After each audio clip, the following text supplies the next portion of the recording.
दोस्तों नमस्कार, स्वागत है आप सभी का प्रज्ञा एजुकेशनल यूट्यूब चैनल पर। मित्रों, आज वरिष्ठ अध्यापक भर्ती परीक्षा ग्रुप बी का जीके का पेपर और हिंदी विषय का पेपर हुआ। यहाँ पर मैं आज आपको जीके के पेपर में 20 प्रश्न साइको के जो पूछे गए थे मनोविज्ञान से संबंधित, उसका मैं हल करवाऊँगा। और ये जो हल होगा ये आपको किसी भी यूट्यूब चैनल पर विद प्रूफ नहीं मिलेगा, मैं आपको प्रूफ के साथ जो है हल करवाऊँगा। तो आप सभी देखें। पहला जो प्रश्न है आज के सेशन का, सभी मानवों में रिक्त स्थान होते हैं। तो सभी मानवों में होते हैं क्रोमोसोम्स होते हैं। कितने क्रोमोसोम्स होते हैं? 26, 42, 36 और 46। तो यहाँ पर हम देखेंगे कि सभी मानवों में जो क्रोमोसोम्स होते हैं वो टोटल 46 होते हैं। यहाँ पर 23 गुणसूत्र मिलकर गुणसूत्रों के 23 जोड़े बनाते हैं, और जिसमें क्रोमोसोम्स की संख्या कितनी होगी? 46। इसका प्रूफ मैं आपको दिखा देता हूँ। जो भी साथी चैनल पर नए जुड़े हैं वो चैनल को सब्सक्राइब करें, बेल आइकन प्रेस करें और वीडियो को अधिक से अधिक शेयर करें। यहाँ पर आप देख रहे हैं एक पुस्तक है, लक्ष्य पब्लिकेशन द्वारा प्रकाशित प्रज्ञा शिक्षा मनोविज्ञान एक समग्र अध्ययन, शैक्षिक परिदृश्य और सूचना तकनीकी। ये सभी भर्ती परीक्षाओं के आधार मानकर लिखी गई है, और इसमें फर्स्ट ग्रेड का पेपर भी पूरा लगभग सेट हुआ है। स्तरीय प्रश्न इस पुस्तक से पूछे गए हैं। अभी आप देखेंगे यहाँ पर प्रूफ सहित सेकंड ग्रेड भर्ती परीक्षा में भी वंशानुक्रम की प्रक्रिया आपके सामने दे रखी है, प्रोसेस ऑफ हेरिडिटी। साथियों, प्रोसेस ऑफ हेरिडिटी में यहाँ पर दे रखा है कि यहाँ पर कोशिका में 23 गुणसूत्र यानी क्रोमोसोम्स होते हैं। प्रत्येक कोशिका में 23 गुणसूत्र होते हैं, जो संयुक्त कोशिका में गुणसूत्रों के 23 जोड़े बनाते हैं। यानी पेयर तो 23 होंगे, और जो क्रोमोसोम्स होंगे वो 23 यानी कितने हो जाएंगे? 46। तो 46 जो है वो गुणसूत्र होंगे। इसके बाद हम बात करें, अगला नेक्स्ट जो प्रश्न है बुद्धि संबंधित है। ये तो प्रश्न आसान प्रश्न था, सभी पुस्तकों में आपको मिल जाएगा। बुद्धि लब्धि की गणना का सूत्र क्या है? तो साथियों, बुद्धि लब्धि की गणना का सूत्र MA/CA होता है, MA/CA। तो यहाँ पर दे रखा है MA/CA यानी मानसिक आयु बटे वास्तविक आयु मल्टीप्लाई 100। ये इसका आंसर होगा। यहाँ पर आपको मैं प्रूफ दिखा देता हूँ इसका, और ये सभी पुस्तकों में मिल जाएगा। इसमें केवल इसी पुस्तक से नहीं है, सभी पुस्तकों में ये आपको देखने को मिलेगा। नेक्स्ट जो क्वेश्चन है, क्वेश्चन नंबर 16, निम्नलिखित में से कौन से कथन विद्यार्थियों की वैयक्तिक विभिन्नता को पूरा करने के लिए सबसे उपयुक्त हैं? इन्हें ऐसे कौन से कथन है जो इंडिविजुअल डिफरेंस को पूरा करने के लिए सबसे सटीक है? उपयुक्त कथन कौन से हैं? यहाँ पर पाठ्यक्रम को व्यवस्थित और लचीला बनाया जाना, असाधारण बच्चों की शिक्षा के लिए अलग से व्यवस्था की जाए, कक्षा वर्गों का विभाजन विषय समूह में होना चाहिए, और शिक्षण का तरीका छात्र की जरूरत के अनुसार हो। साथियों, पाठ्यक्रम आपको भी पता है व्यवस्थित हो, लचीला, फ्लेक्सिबिलिटी का उसमें गुण होना चाहिए। असाधारण बच्चों के लिए शिक्षा के लिए अलग से व्यवस्था। यहाँ पर ये जो एक वर्ड दिया अलग से, तो अलग जो है ना, अलग से कोई व्यवस्था नहीं होती। जो भी बच्चे हैं वो साथ में शिक्षण होता है, उनका समूह का विभाजन जरूर होता है। तो तीसरा है कक्षा वर्गों का समूह विभाजन, ये कथन भी सही है। और शिक्षण का तरीका छात्र की जरूरत के अनुसार होना चाहिए। जैसा शिक्षण का जो तरीका है वो छात्र जो चाहता है उसके अकॉर्डिंग उसको पढ़ाना चाहिए। तो यहाँ पर आप देख रहे हैं 1, 3 और 4। तो 1, 3 और 4, 3 नंबर ऑप्शन जो है ये यहाँ पर राइट हो जाएगा। इसका प्रूफ मैं आपको दिखा देता हूँ। वैयक्तिक विभिन्नता के संबंध में, वैयक्तिक विभिन्नता की शिक्षा। तो वैयक्तिक विभिन्नता में यहाँ पर आप देख रहे हैं कि छात्रों का जो वर्गीकरण करते समय परंपरागत विधियों का प्रयोग न करके व्यक्तिगत विभिन्नताओं में मानसिक, संवेगात्मक, गत्यात्मक ये सभी योग्यताओं को ध्यान में रखकर उसका वर्गीकरण करना चाहिए। तो वर्गीकरण भी होना चाहिए। ये बहुत सारे बिंदु आपको दे रखे। सामूहिक शिक्षण की व्यवस्था भी वैयक्तिक विभिन्नताओं को ध्यान में रखकर, यानी उसको अलग नहीं पढ़ाना, उसको अलग समूह नहीं बनाना उसका, लेकिन वहाँ पर समूह अलग बनाना है, लेकिन उसको अलग उनकी व्यवस्था नहीं होनी चाहिए, समूह अलग हो सकता है। और यहाँ पर आपको प्रूफ के रूप में मैं बिल्कुल दिखा दूँ, वैयक्तिक विभिन्नताओं के अध्ययन का शिक्षा में क्या महत्व है। तो यहाँ पर देखो स्पष्ट दे रखा है, समूहीकरण या वर्गीकरण होना चाहिए। और समूहीकरण जो वर्गीकरण है वो बुद्धि के आधार पर आजकल समूहीकरण किया जाता है। पहले जो समूहीकरण होता था वो उम्र के अनुरूप होता था, लेकिन आजकल जो है बुद्धि के अनुरूप समूहीकरण किया जाना चाहिए। दूसरा पाठ्यक्रम हमेशा कैसा होना चाहिए? लचीला होना चाहिए। आपको दिखाई दे रहा होगा पाठ्यक्रम कठोर न होकर कैसा होना चाहिए? लचीला होना चाहिए। शारीरिक भिन्नता विभिन्नता फिजिकल डिफरेंस का भी ध्यान रखना चाहिए। दिखाई कोई बच्चा कमजोर है, उसको दिखाई कम देता है तो उसको आगे बैठाओ, ऐसा नहीं उसको अलग बैठा दो कहीं पर, बल्कि उसको साथ ही बैठाओ लेकिन उसको आगे बैठाएं। अध्यापन की विधियों का भी विशेष ध्यान रखना चाहिए। जैसा जिस छात्र की बुद्धि है उसके अकॉर्डिंग अध्यापन विधियों का हमें प्रयोग करना चाहिए। अगला जो प्रश्न है, निम्नलिखित में से कौन सा कथन शिक्षा मनोविज्ञान के अर्थ को सबसे सही ढंग से प्रकट करता है? यानी ऐसा कौन सा कथन है जो शिक्षा मनोविज्ञान के अर्थ को, मीनिंग को बहुत सही ढंग से प्रकट करता है? यह शिक्षा को मनोवैज्ञानिक आधार प्रदान करता है, यह व्यक्तिगत अनुभवों का गठन करता है, यह व्यक्ति के दिमाग का अध्ययन करने का विज्ञान है, यह केवल व्यक्तियों की सामाजिक प्रक्रिया से संबंधित है। तो यहाँ पर ये कथन, तीनों ही कथन बिल्कुल गलत है। यह शिक्षा को मनोवैज्ञानिक आधार प्रदान करता है, क्योंकि मनोवैज्ञानिक आधार पर ही व्यक्ति के व्यवहार का अध्ययन करने पर शिक्षा मनोविज्ञान में बल दिया जाता है। इसका प्रूफ मैं आपको दिखा दूं। यहाँ पर आप परिभाषाएं देख रहे हैं। इन परिभाषाओं में जैसे एलिस क्रो की परिभाषा है, शिक्षा मनोविज्ञान वैज्ञानिक विधि से प्राप्त किए जाने वाले मानव प्रतिक्रिया, यानी ये वैज्ञानिक विधियों का क्या करता है? प्रयोग करता है। इसमें बहुत सारे कथन है। शिक्षा मनोविज्ञान का शैक्षणिक विकास क्रमिक मनोवैज्ञानिक तत्वों का भी अध्ययन करता है। और आगे अगर आप देखेंगे जेम्स ड्रेवर की परिभाषा से बिल्कुल ये कथन स्पष्ट हो जाता है कि शिक्षा की समस्याओं के बारे में मनोवैज्ञानिक अध्ययन से संबंध होती है। यानी शिक्षा मनोविज्ञान की वह शाखा है जो शिक्षा की समस्याओं के मनोवैज्ञानिक अध्ययन से संबंध होती है, यानी मनोवैज्ञानिक अध्ययन पर ये विशेष रूप से बल देता है। यहाँ पर भी आप देखेंगे कि यहाँ पर नोट डाल करके स्पष्ट रूप से इस पुस्तक में दिया गया है, शिक्षक व सीखने की प्रक्रिया में सुधारने के लिए मनोवैज्ञानिक सिद्धांतों का प्रयोग शिक्षा मनोविज्ञान है। तो मनोवैज्ञानिक सिद्धांतों का प्रयोग ही क्या है? शिक्षा मनोविज्ञान है। यहाँ पर पूछा भी यही गया था कि शिक्षा मनोविज्ञान के अर्थ के संबंध में सही ढंग से कौन सा कथन सही ढंग से उसको प्रकट करता है अर्थ को?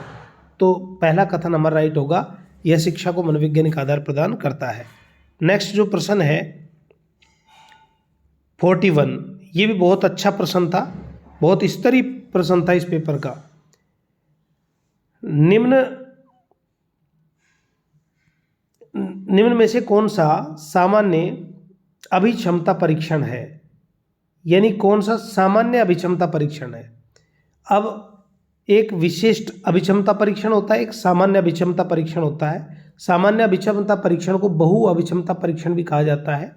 अभी प्रूफ सहित मैं आपको यहाँ पर दिखाऊंगा। तो यहाँ पर जो सामान्य अभिक्षमता परीक्षण है, ये विभेदीकरण अभिक्षमता परीक्षण होता है, जिसमें एक परीक्षण आता है DAT। तो DAT जो परीक्षण है ये सामान्य अभिक्षमता परीक्षण है। इसका प्रूफ सहित आपको मैं दिखाता हूँ। यहाँ पर आपको दिखाई दे रहा होगा विशेष अभिक्षमता। तो विभेदी अभिक्षमता जो परीक्षण है जिसे DAT परीक्षण कहा जाता है, ये आपको दिखाई दे रहा होगा, डिफरेंशियल एप्टीट्यूड टेस्ट। तो इसमें 8 उप परीक्षण होते हैं जिसमें ये सभी परीक्षण शामिल किए गए हैं। इसको और स्पष्ट करने के लिए आप यहाँ देख सकते हैं अभिक्षमता के मापन यानी मेजरमेंट ऑफ एप्टीट्यूड, जिसमें 2 प्रकार के परीक्षण आपको दिखाई दे रहे हैं। यहाँ पर एक तो सामान्य अभिक्षमता जो परीक्षण है और दूसरा विशिष्ट अभिक्षमता परीक्षण है।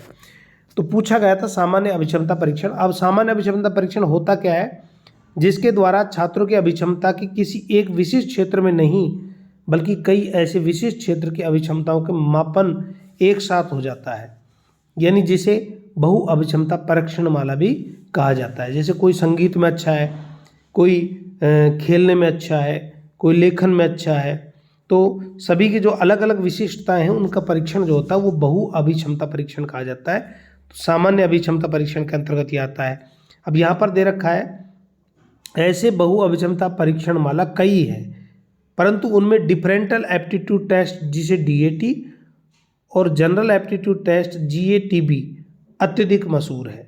तो ये बहु अभिक्षमता परीक्षण माला या सामान्य अभिक्षमता परीक्षण माला का जो परीक्षण है वो DAT है, बहु अभिक्षमता परीक्षण माला। यहाँ पर जो प्रश्न था वो प्रश्न भी हमारा ऐसा इसी रूप में था कि सामान्य अभिक्षमता परीक्षण कौन सा है, तो विभेद करता है। तो हमारा जो राइट आंसर होगा विभेदीकरण अभिक्षमता परीक्षण। यहाँ पर ये जो 43 क्वेश्चन है ये बेसिक सवाल था। निम्नलिखित में से एक को छोड़कर, यानी एक नहीं है सवाल, बड़े ऐसे तरीके से पूछा कि बहुत सारे बच्चे जल्दी में इसमें गलती करके आए होंगे।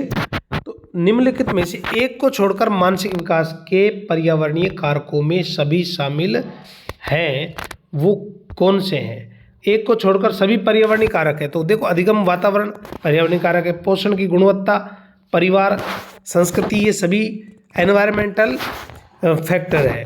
ये बुद्धि जो है जन्मजात कारक होता है। तो एक को छोड़कर मानसिक विकास के पर्यावरणीय कारकों में सभी शामिल है, वो एक कौन सा है जिसे हम छोड़ सकते हैं? तो वो है बुद्धि। तो यहाँ पर बेसिक प्रश्न था ये। नेक्स्ट जो प्रश्न है ये भी बहुत अच्छा प्रश्न था। शिक्षण के में मौखिक संकेतों की अपेक्षा वास्तविक प्रत्यक्ष अनुभव प्रभावशाली होते हैं। यानी मौखिक जो हम संकेत करते हैं उसकी अपेक्षा जो वास्तविक और प्रत्यक्ष जो एक्सपीरियंस होते हैं वो बहुत प्रभावशाली होते हैं। इस कथन का आधार क्या है? तो अंतर्दृष्टि से सीखना नहीं होगा। पुनर्बलन, अंतर्दृष्टि तो जो है सूज का सिद्धांत, कोहलर को तो वर्धिमर दिया था। पुनर्बलन का सिद्धांत ये भी नहीं हो सकता। प्रभाव का नियम, लॉ ऑफ इफेक्ट पर हम थोड़ा बहुत विचार कर सकते हैं। वैसे भी ये बिल्कुल अलग है। अनुभव जो शंकु है वो अनुभव की ही बात करता है, वास्तविक और प्रत्यक्ष अनुभव की बात करता है, उस पर बल देता है। तो यहाँ पर राइट आंसर हो जाएगा अनुभव शंकु। नेक्स्ट जो प्रश्न है मिलान कीजिए। यहाँ पर ये प्रश्न बहुत स्तरीय प्रश्न हो जाते हैं, लेकिन इनमें जो ऑप्शन है वो इस प्रकार सेट किए हुए हैं कि यदि आपको एक उत्तर या दो उत्तर पता है तो भी ये प्रश्न आराम से हल हो गया। मिलान कीजिए, सही उत्तर कोड को पहचानिए। तो यहाँ पर एक तरफ जैसे मूल प्रवृत्ति, तो मूल प्रवृत्ति के प्रवर्तक मैकडूगल है, 4 नंबर, तो ए में 4, यहाँ पर 2 नंबर के ऑप्शन में दिया हुआ है, तो ये हमारा राइट हो जाएगा।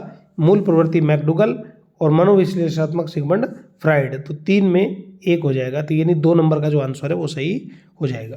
यहाँ पर नेक्स्ट हमारा प्रश्न है मिलान कीजिए। इसके आंसर भी वो प्रूफ भी मैं आपको दूंगा आगे। प्रूफ ये ज़्यादातर सभी किताबों में मिल जाएगा। मनोविश्लेषणात्मक सिद्धांत किसने दिया, ये दिए हुए हैं। मिलान कीजिए मनोविश्लेषणात्मक सिद्धांत, अब ये फिर आ गया।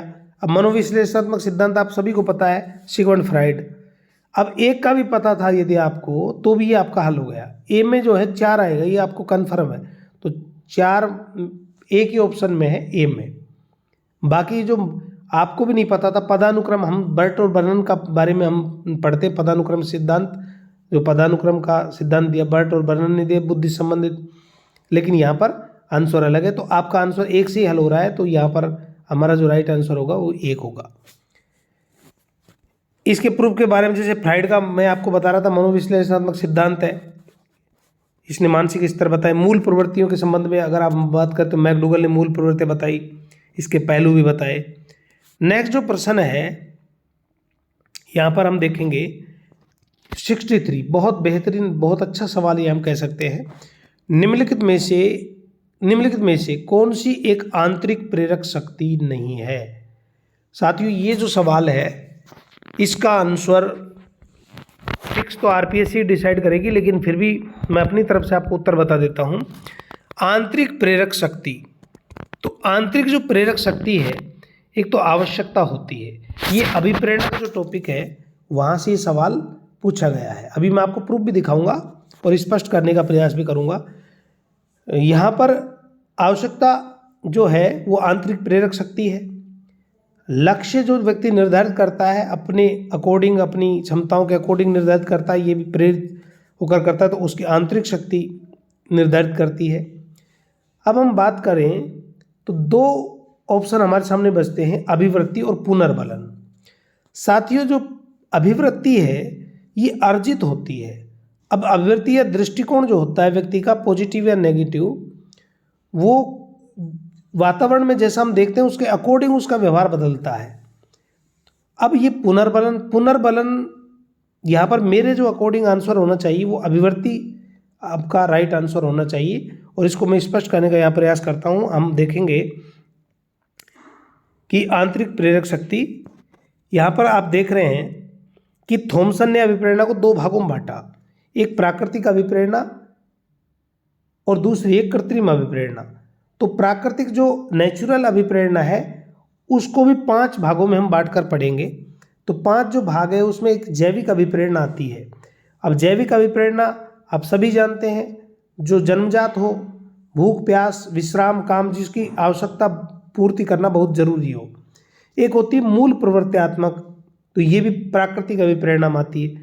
तो मूल प्रवृत्ति में जैसे युद्ध की इच्छा है, द्वंद्व है, आत्मगौरव है, सामूहिकता में रहने की भाव है, संचयिता का गुण है, जानने की इच्छा है, ये सभी मूल प्रवृत्तियां भी जो है मूल प्रवृत्त्यात्मक अभिप्रेरणा प्राकृतिक अभिप्रेरणा का ही भाग है। तीसरा है संवेगात्मक अभिप्रेरणा। संवेगात्मक अभिप्रेरणा भी आंतरिक होती है, जैसे भय, क्रोध, प्रेम, ईर्ष्या, स्पर्धा। एक है सामाजिक अभिप्रेरणा। साथियों, जो सामाजिक अभिप्रेरणा है इसमें आत्मगौरव है, सामाजिक सुरक्षा है, प्रतिष्ठा है, ये सामाजिक अभिप्रेरणा है। तो ये जो अभिप्रेरणा के 5 भाग है, एक अहम अभिप्रेरणा जिसमें श्रेष्ठता, विश्वास पात्र, आदर्श, प्रतिष्ठा, निष्ठा, मूल्य, निर्वाह, उच्च आदर्श, ये सभी जो हैं आंतरिक अभिप्रेरणा है। व्यक्ति आंतरिक रूप से इनसे अभिप्रेरित होता है। अब यदि हम बात करें, वहाँ पर जो प्रश्न था हमारा, ये प्रश्न है कि निम्नलिखित में से कौन सी एक आंतरिक प्रेरक शक्ति नहीं है।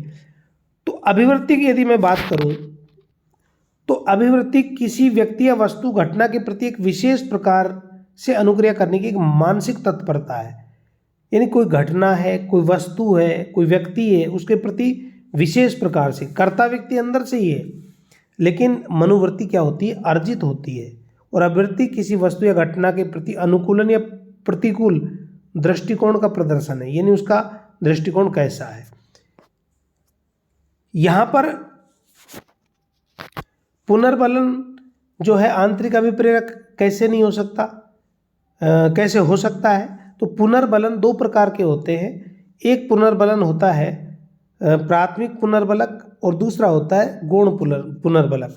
तो साथियों, जो प्राथमिक पुनर्बलक है, जैसे भोजन है, पानी है, नींद है, तो ये भी तो पुनर्बलन हुआ। तो पुनर्बलन प्राथमिक भी होते हैं, इस कारण से ये जो है आंतरिक कहे जा सकते हैं। तो इस कारण से अभिवृत्ति जो है इसका आंसर होना चाहिए।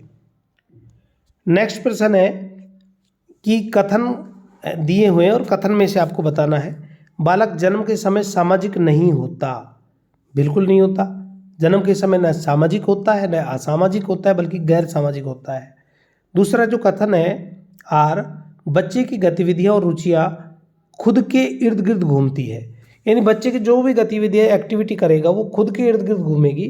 ये कथन भी बिल्कुल सही है। और ये बुक में प्रज्ञा शिक्षा मनोविज्ञान जो बुक है उस पुस्तक का ही मैं प्रूफ आपको दिखा रहा हूँ। और वहाँ पर ये लगभग सभी प्रश्नों के जो आंसर है आपको देखने को मिलेंगे।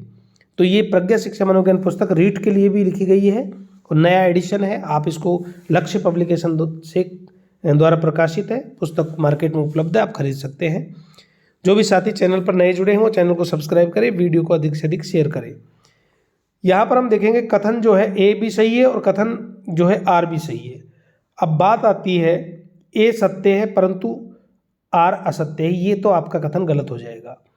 तीसरा जो है ए सत्य है परंतु आर असत्य है, ये कथन भी आपका गलत हो जाएगा। अब कथन बच गए 2, ए और आर दोनों सत्य हैं। और 4 नंबर में भी दे रखा है ए और आर दोनों सत्य हैं परंतु आर सही स्पष्टीकरण नहीं है ए का।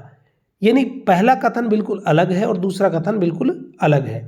तो आर जो है वो ए का स्पष्टीकरण नहीं है, जबकि चौथे वाले ऑप्शन दे रखा है आर सही स्पष्टीकरण है ए का। तो ये सही स्पष्टीकरण नहीं है, इसलिए यहाँ पर जो आंसर होगा वो होगा 2 नंबर। इसके बाद हम बात करें विकास का कौन सा सिद्धांत इस बात पर आधारित था कि बच्चे दूसरे के व्यवहार को देखकर उसकी नकल करके सीखते हैं। अभी मैं दोनों के इसके प्रूफ आपको दिखाऊंगा। तो यहाँ पर ये कह रहा है कि व्यवहार को देखकर, यानी दूसरे के व्यवहार को देखकर उसके अपने व्यवहार में उतारना। अल्बर्ट बांडुरा ने सामाजिक अधिगम का सिद्धांत दिया, जिसमें कहता है कि एक व्यक्ति दूसरे के व्यक्ति के व्यवहार को देखकर अपने व्यवहार को अर्जित करता है। Environment cause of behaviour and behaviour cause of environment. यहाँ पर हम देखेंगे कि क्लासरूम में मैंने बहुत बार बच्चों को बताया है। नेक्स्ट जो प्रूफ, इन दोनों के मैं प्रूफ आपको दिखा देता हूँ।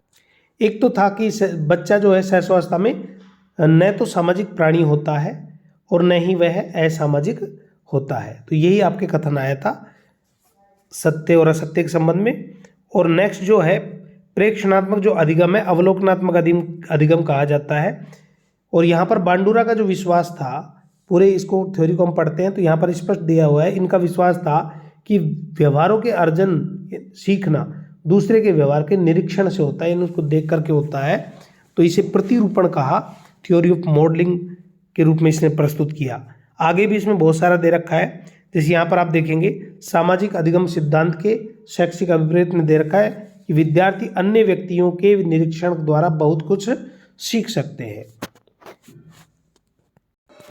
अब हम बात करें नेक्स्ट क्वेश्चन की, एक आत्म वास्तविक व्यक्ति वह है जो, आत्म वास्तविक व्यक्ति सेल्फ एक्चुअलाइज्ड व्यक्ति जो अपने आत्म को पहचानता है। तो अपने आत्म को पहचानने वाला व्यक्ति सभी रूप से पूर्ण होता है, यानी वो हमेशा क्या चाहता है, पूर्णता चाहता है। तो यहाँ पर जो राइट आंसर होगा हमेशा पूर्णता चाहता है। 3 ऑप्शन तो वैसे दिखाई दे रहे हैं। समाज द्वारा लगाए गए प्रतिबंधों को स्वीकार नहीं करता, तानाशाह सोच रखता है, विनोदी स्वभाव में कमी होती है। तो वैसे भी पता पड़ता है ऑप्शन के हिसाब से ये आसान क्वेश्चन था, हमेशा पूर्णता चाहता है। इसका प्रूफ भी मैं आपको दिखा दूं। ऑब्जेक्टिव प्रश्न में पहला ही प्रश्न दे रखा है, आत्मसंप्रत्यय से तात्पर्य व्यक्ति के व्यवहार, योग्यताओं, विशेषताओं का मूल्यांकन व अभिवृत्तियों की समग्रता है। यानी इन सभी की समग्रता यानी पूर्णता ही क्या है, आत्मसंप्रत्यय कहलाता है, सेल्फ एक्चुअलाइजेशन कहलाता है। आगे भी इसमें स्पष्ट रूप से दे रखा है, आत्मसंप्रत्यय सेल्फ कंसेप्ट दे रखा है। और पेज संख्या पर आप 420 और इसके ऑब्जेक्टिव प्रश्न में देख सकते हो कि आत्मसंप्रत्यय में प्रत्यक्ष परक आत्मसंप्रत्यय अलग होता है, जिसमें व्यक्ति शारीरिक रूप से कितना आकर्षक है, ये प्रत्यक्ष परक अवयव होगा। प्रत्यात्मक अवयव में ईमानदारी, आत्मविश्वास, साहस आदि गुणों के बारे में होता है। तो ये सभी चीज़ें होती है और तब व्यक्ति पूर्णता को प्राप्त करता है। तो यहाँ पर इसका आंसर आपको बता ही दिया।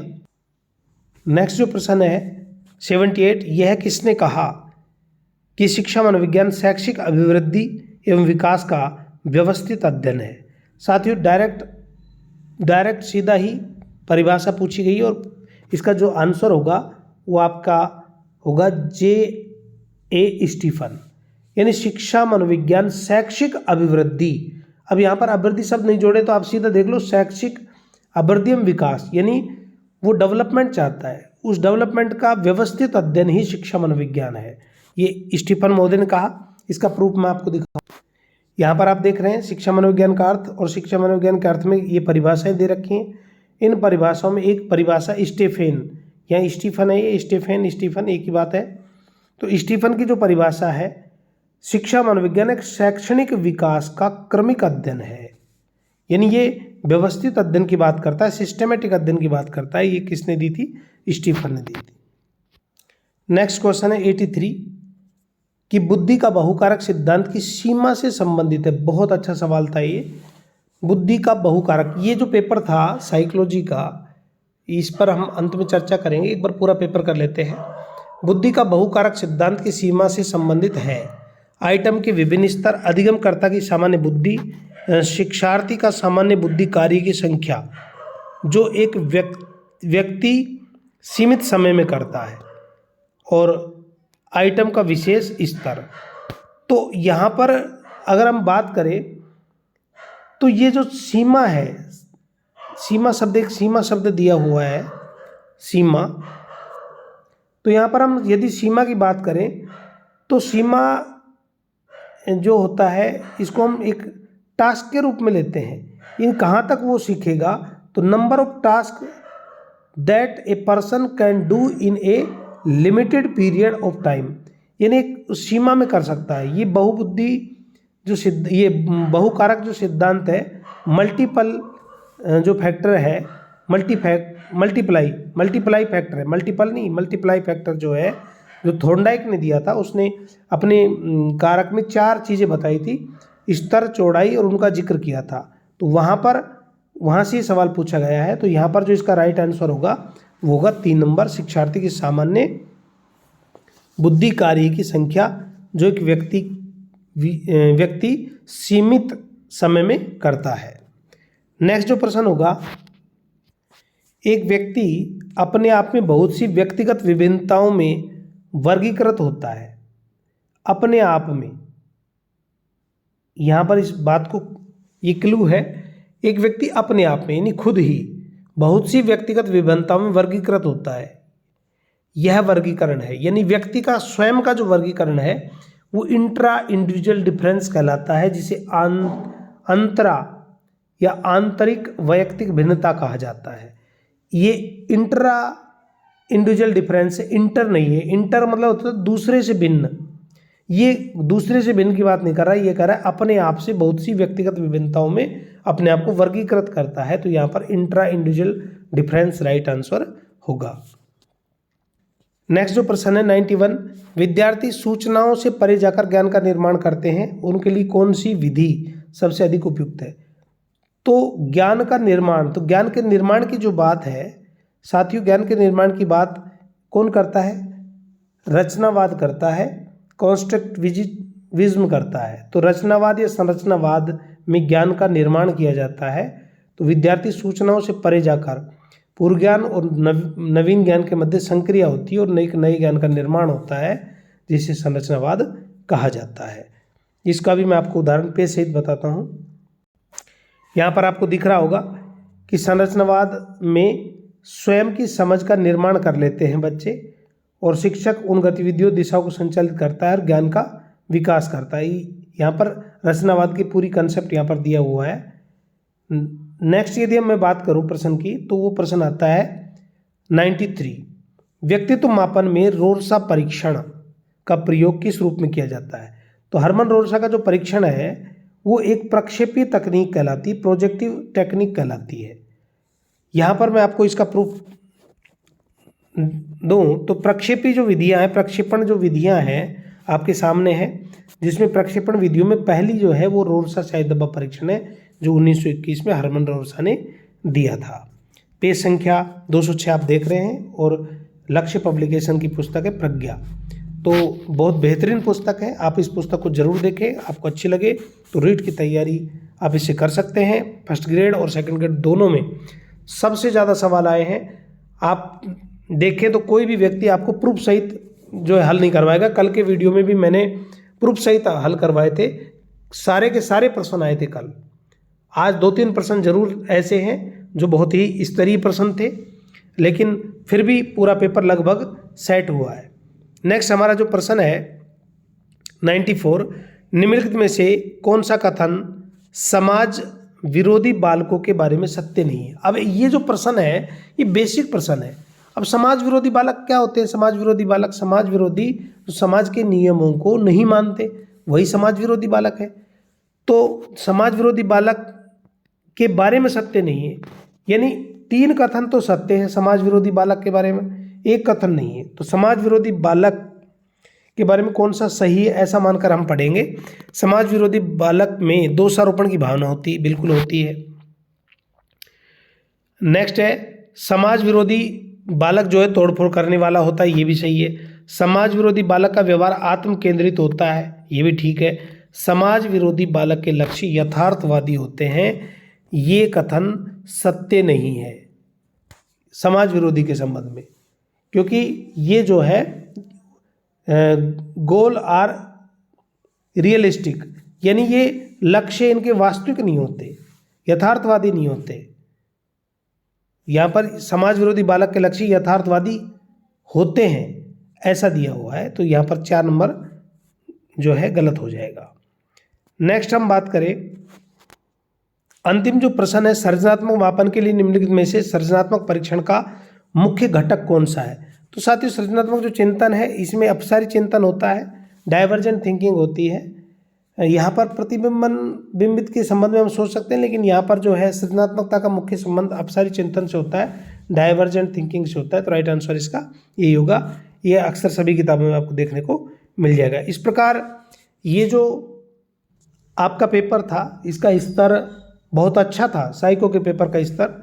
कुल मिला के इस पेपर में मनोविज्ञान के प्रश्नों में जिस बच्चे ने 15 से 16 प्रश्न अगर उनके सही हैं तो उसका बहुत अच्छा पेपर है, और जिसके 17 या 18 प्रश्न सही तो उसका तो शानदार है ही, लेकिन 15-16 वाला बच्चा 1-2 प्रश्नों की लीड लेकर ही हम मान सकते हैं कि वो लीड ही ले रहा है 1-2 प्रश्नों की।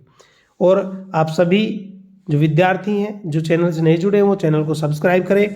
लक्ष्य पब्लिकेशन की प्रज्ञा शिक्षा मनोविज्ञान पुस्तक रीट भर्ती, आगामी रीट भर्ती परीक्षा के लिए एक रामबाण साबित होगी, और सारा पेपर पूरा सेट हुआ है। फर्स्ट ग्रेड में भी हूबहू प्रश्न आए थे। तो साथी जो भी नहीं जुड़े हैं, पेज सहित मैंने दिया हुआ है, आप जाकर के पेज संख्या सहित पूरा पेपर मिलान कर सकते हो। कल मैं आपके समक्ष दोनों भर्ती परीक्षाओं, जो एसएसटी का पेपर था और हिंदी का था, उनकी कट ऑफ लेकर के जल्दी आपके समक्ष उपस्थित होऊंगा। तब तक के लिए धन्यवाद। Have a nice day.